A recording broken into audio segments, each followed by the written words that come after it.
અનેકવાર ડૉક્ટરના દર્દીઓ દર્દીના સગાવાલા અને નર્સિંગ સ્ટાફ એના વચ્ચે વિવાદ થાય છે, ઝઘડા થાય છે, એવા સમાચાર આવે છે. ખાનગી હોસ્પિટલોની અંદર બિલને લઈને ઇસ્યુ હોય છે કે બિનજરૂરી સારવાર કરી, બેદરકારી રાખી, એની બબાલ હોય છે. પણ સરકારી હોસ્પિટલોમાં સવિશેષ આ બબાલ થાય છે. કેટલીક વાર ડૉક્ટર અને નર્સિંગ સ્ટાફની બેદરકારી હોય છે, એ હકીકત છે. તો કેટલીક વાર એ પણ હોય છે કે દર્દીના સગાવાલા કદાચ ધીરજ રાખી નથી શકતા, એ પણ થાય છે. આ પણ હકીકત છે. સિક્કાની બંને બાજુઓને સમજવી જરૂરી છે કે આ વિવાદ કેમ થાય છે. અને આજે મુદ્દો એટલે કે ગઈકાલે રાત્રે રાજકોટ સિવિલ હોસ્પિટલનો એક વિડીયો વાયરલ કરવામાં આવ્યો અને વિડીયોની અંદર આરોપ મીરાબેન આહિર કે જેઓ લોક કલાકાર છે, લોક સાહિત્યકાર છે, તેમને પોસ્ટ કર્યો છે. અને વિડીયોની અંદર એવું કહેવાનો પ્રયાસ કર્યો છે કે એમના એક રિલેટિવ્સ એમને 45 મિનિટ સુધી ઇમરજન્સીમાં ત્યાં પહોંચ્યા, 45 મિનિટ સુધી કોઈએ સારવાર કરી નહીં. વિભાગના તબીબી સ્ટાફ એમની સાથે ગેરવર્તણૂક કરી, અપશબ્દો બોલ્યા. અને એ વિડીયો તમે અપ સાઉન્ડ પહેલા જોઈ લો. ઇમરજન્સી કોને કહેવાય? ઇમરજન્સી કોને કહેવાય? એ મને બધાય સમજાવો ને પ્લીઝ. ફાઇલ એની પાસે આવી ગઈ છે, ફાઇલ એમની પાસે હે, હવે શું કરવાનું? ઇમરજન્સી કોને કહેવાય? તમે કોક જવાબ દો, જેને ખબર હોય જવાબ દો. શું બોલી તું? મોડું થાય એમ બોલતો, એકવાર બોલતો. હજી તું અહીંથી નહીં, તું હું બોલી?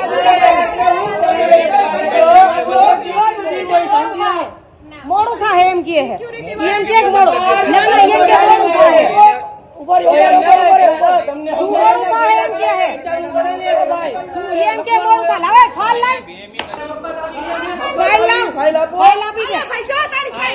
અને તું એમ કહેશ કે મોડું થાય તો ઇમરજન્સી છે ની? હા બોલાવો. ઇમરજન્સી એટલે શું? કોને કહેવાય ઇમરજન્સી? ઇમરજન્સી કોને કહેવાય મેડમ? સમજાવો. અરે તારી યાર હું વાત ન કરું, આ તો મારો ભાઈ છે એટલે તને હડકાવું નહીં. હું ઇમરજન્સી કોને કહેવાય? આ રાજકોટ સિવિલ હોસ્પિટલ હે, ઇમરજન્સી કોને કહેવાય? તું સમજાવ મને. હાલ તું મને સમજાવ, ઇમરજન્સી કોને કહેવાય? ઇમરજન્સી કોને કહેવાય મને સમજાવ. ઇમરજન્સીમાં પેશન્ટ છે, તારા હમણાં કાવ્યમાં. પણ મેડમ ઇમરજન્સી કોને કહેવાય? કોને ઇમરજન્સી કહેવાય? વાંથી છે કે અમે કહીએ કે તમે ફાઇલ લ્યો, ફાઇલ લ્યો. તારી હમણાં કવિ તારી નોકરી નો જવાબ તો તું કહી છે. આ તું જો, તું જોઈ લે, તું જોઈ લે,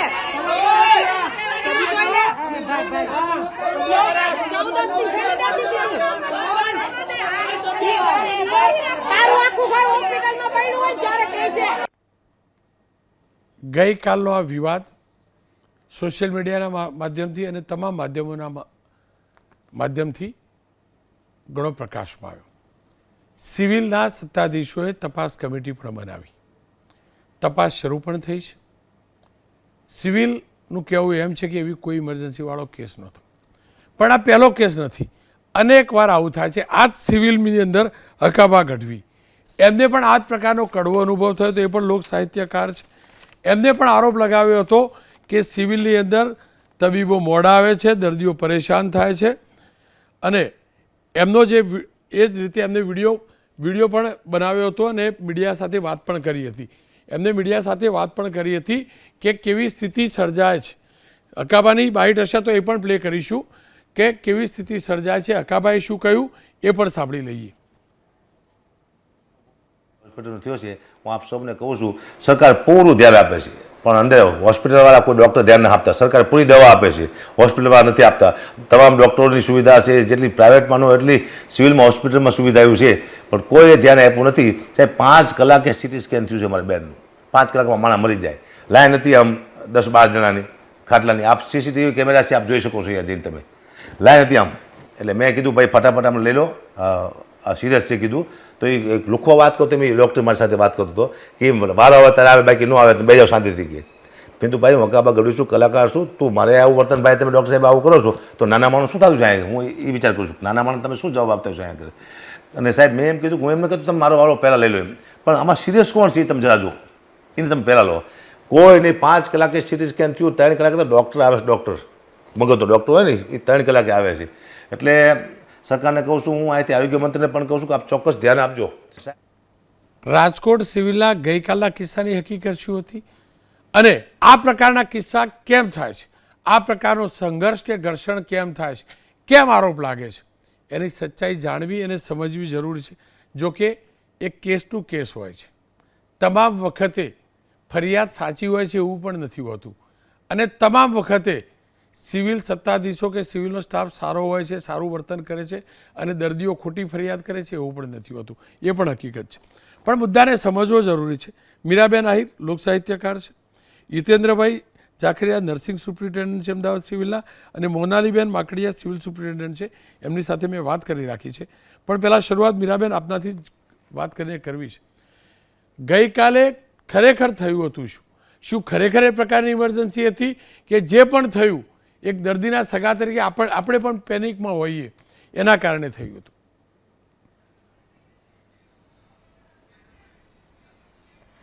ગઈકાલે એવું થયું હતું કે જે તે સમયે જ્યાં એક્સિડન્ટ થયું ત્યાંથી એ લોકો રાજકોટ સિવિલમાં લઈ ગયા. અમને ખબર પડી, અમે લોકો ત્યાં ગયા.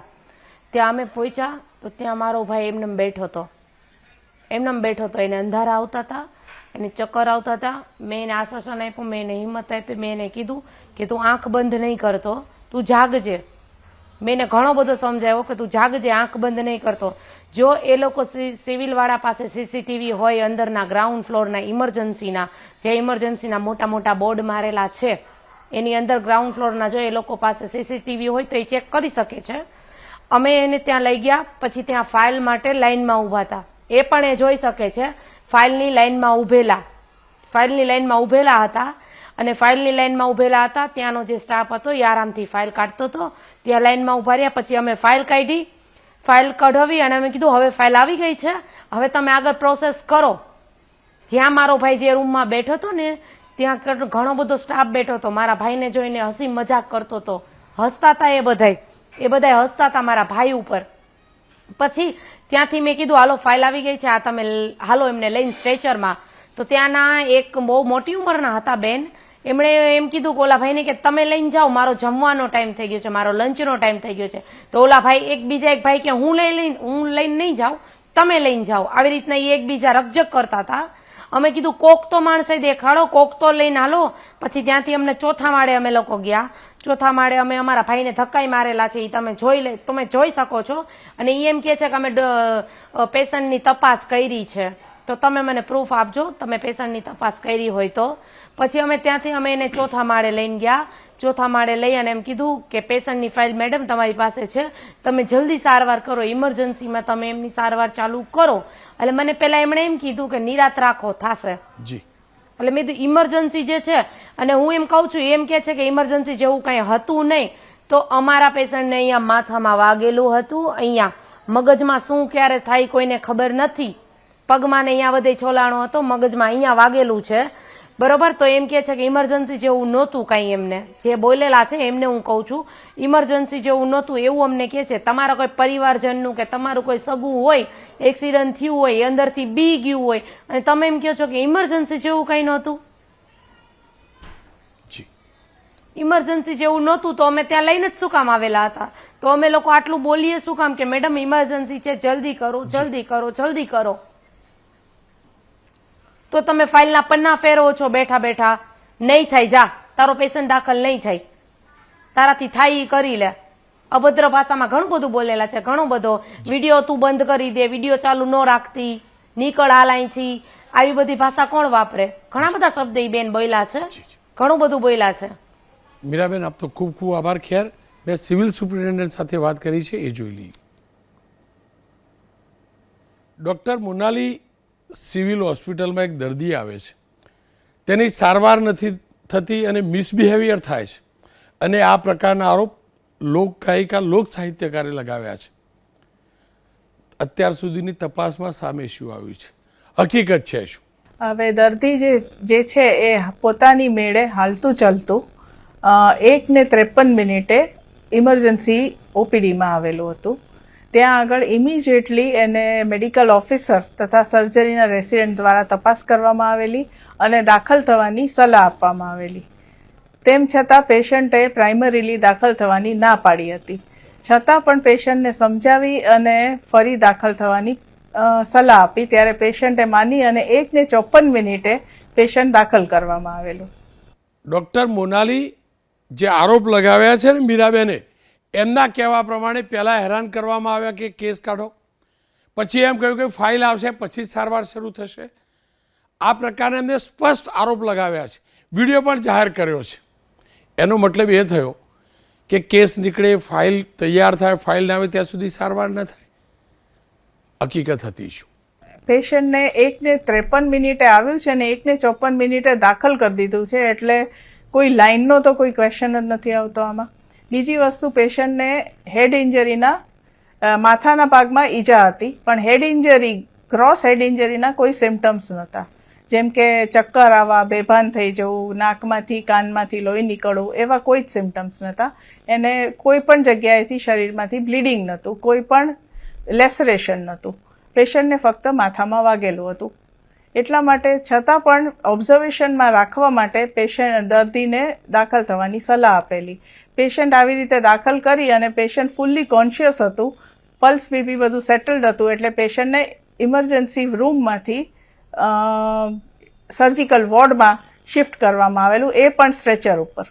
એમનું તો એમ પણ કહેવું છે કે સુરક્ષા ગાર્ડને બોલાવવામાં આવ્યા અને એમ કહેવામાં આવ્યું કે બધાને બહાર કાઢો. ઉદ્ધતાઈ ભર્યું વર્તન કરવામાં આવ્યું. ત્યાં સુધી આરોપ લાગ્યા કે નર્સિંગ સ્ટાફે એમ કહ્યું કે થાય કરી લેજો. આ પ્રકારનું વર્તન પણ તો બેન યોગ્ય નહીં ને જો થયું હોય તો. અમારી જે ઘટના બની અને જે સર્જિકલ વોર્ડમાં જે ઘટના બની એના માટે પ્રાથમિક રીતે અમારી કમિટી તપાસ કરી રહી છે અને આજ સાંજ સુધીમાં નિર્ણય આવે, પૂરેપૂરું તારણ આવી જશે. મારી સાથે હિતેન્દ્રભાઈ જોડાયા છે, નર્સિંગ સુપ્રિન્ટેન્ડન્ટ છે. હિતેન્દ્રભાઈ, શું કારણ, માત્ર રાજકોટ પૂરતી વાત નથી કરતો, તમામ શું કારણ મેડિકલ અને પેરામેડિકલ સ્ટાફ, ખાસ કરી સરકારી હોસ્પિટલોની અંદર એમનો ને દર્દી અથવા દર્દીના સગાઓ વચ્ચે ક્લેશ થાય છે?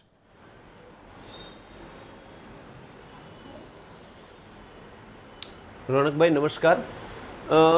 વાત તો આપની એકદમ વ્યાજબી છે, પરંતુ લોકોની સરકારી હોસ્પિટલ પાસેથી જે કામમાં એની ટ્રીટમેન્ટમાં જે સ્પીડની અપેક્ષા છે એ સ્પીડમાં હંમેશા સારવાર આપવાનું શક્ય નથી હોતું, કારણ કે સિવિલ હોસ્પિટલમાં વિવિધ પ્રકારના દર્દીઓ આવતા હોય. જ્યારે દર્દીના સગા છે એના માટે એમનું દર્દી પ્રાયોરિટી હોય, પરંતુ હોસ્પિટલના સત્તાવાળાઓ માટે દર્દીના વાઇટલ સાયન્સ જે હોય એના ઉપરથી દર્દીની પ્રાયોરિટી નક્કી થતી હોય છે. એટલે દર્દીના સગાની લાગણીઓ જે છે એની સાથે હંમેશા કોપ નથી થઈ શકતું, પરિણામે આવા બનાવો બનતા હોય એવું મારું અંગત રીતે માનવું છે. શું નર્સિંગ સ્ટાફ પણ મિસબિહેવ કરતો હોય છે? એ વાત સાચી કે ખોટી? અને ડૉક્ટર્સ સિરિયસલી અમુક વાર નથી લેતા, ખાસ કરી રાતના સમયે?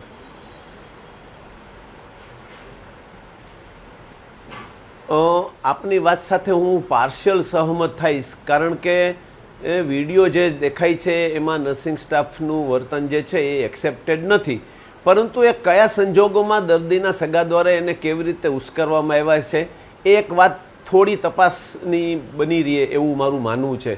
પરંતુ માનવીય સંવેદનાઓ છે એને હંમેશા પ્રાયોરિટી આપવી જોઈએ, પરંતુ હોસ્પિટલની સેવાઓમાં માનવીય સંવેદનાઓને બદલે આપણે એની સારવારને જો પ્રાયોરિટી આપીએ તો અમારો પ્રયત્ન સારવારની પ્રાયોરિટીને હોય છે. મોટાભાગે અંગત રીતે મારું એવું માનવું છે કે પ્રાઇવેટમાંથી રિફર થતું દર્દી પ્રાઇવેટના ડૉક્ટરે એવું જણાવેલું હોય છે કે તાત્કાલિક ઓપરેશન કરવું પડશે કે તાત્કાલિક સિઝેરિયન કરવું પડશે. એ એમના અંગત મતનું હોય છે, કદાચ એમાં એમનો કોઈ અંગત અભિપ્રેત હોઈ શકે, પરંતુ હોસ્પિટલની અંદર પ્રત્યેક વિભાગોમાં એકદમ એક જ દર્દીને પ્રાયોરિટી આપી શકાય એવું હંમેશા શક્ય નથી બનતું હતું. આમ છતાં પણ દાખલા તરીકે હું આપને વાત કરું તો અમદાવાદમાં આના માટે એક સરસ વ્યવસ્થા છે, જેમ એને ટ્રાયેજ કહીએ છીએ. તો અમારી જે કેઝ્યુઅલ્ટી હોય, જ્યાં દર્દીને પ્રાથમિક રીતે શરૂઆતથી જ લાવવામાં આવતું હોય, ત્યાં અમે ટ્રાયેજિંગ કરીએ છીએ અને દર્દીના કાંડા ઉપર અમે રેડ યલો, બ્લેક, ગ્રીન એવી પટ્ટી લગાવતા હોય છે, જેમાં રેડ પટ્ટી લગાવેલું દર્દી એ ટોપ પ્રાયોરિટી ગણાય અને આવા દર્દીને અમે CT scan, MRI, sonography, X-ray વગેરેમાં પ્રાયોરિટી આપવી એવો એક સરકારનો પ્રોટોકોલ જ છે.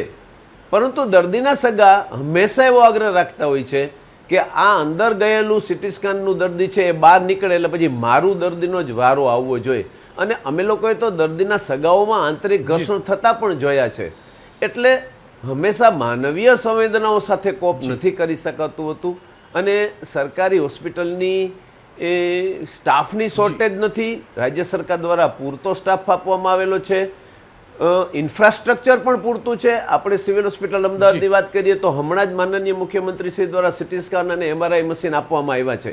આવા મશીનો રાઉન્ડ ધ ક્લોક 24/7 ચાલુ રાખવામાં આવે તો પણ દરેક વ્યક્તિને પ્રાયોરિટી નથી આપી શકાતી હોતી. જી જી મને લાગે છે કે મેડમના કિસ્સામાં જી, જી. કદાચ ક્યાંક કંઈક પેલું થયું હોય, પરંતુ જે રીતે મોનાલી મેડમ પોતાનો જવાબ આપે છે એ જોતા ચાલીને આવેલું દર્દી છે એને ક્યારેય રેડ ટ્રાયજની પ્રાયોરિટીમાં ન મૂકી શકાય. બિલકુલ હિતેન્દ્રભાઈ, આપનો ખૂબ ખૂબ આભાર. ખેર, મારો પ્રયાસ હતો દર્દી, ડૉક્ટર અને દર્દીના સગાવાલા અને નર્સિંગ સ્ટાફ એ વચ્ચેનું અંતર ઘટાડવાનો. એ હકીકત છે પેનિકનો માહોલ હોય છે. એ પણ હકીકત છે કે સરકારી હોસ્પિટલના સ્ટાફ ઉપર વર્કલોડ પણ વધુ હોય છે. પણ એ પણ હકીકત છે કે કેટલીક વાર માનવતા અથવા માનવીય મૂલ્યો માનવ સહજ રીતે ભૂલાતા હોય છે. સિસ્ટમમાં થોડાક સુધારની જરૂર છે. દર્દીના સગાવાલાએ પણ સમજવાની જરૂર છે. કારણ કે આપણે ડૉક્ટર્સ નથી, આપણે ડૉક્ટર નથી, આપણે નર્સિંગ સ્ટાફ નથી. પણ ફરી એકવાર કહીશ, ગુણવત્તા અને વર્તન બંને સુધારવાની ચોક્કસથી હંમેશ અવકાશ રહે છે અને છે.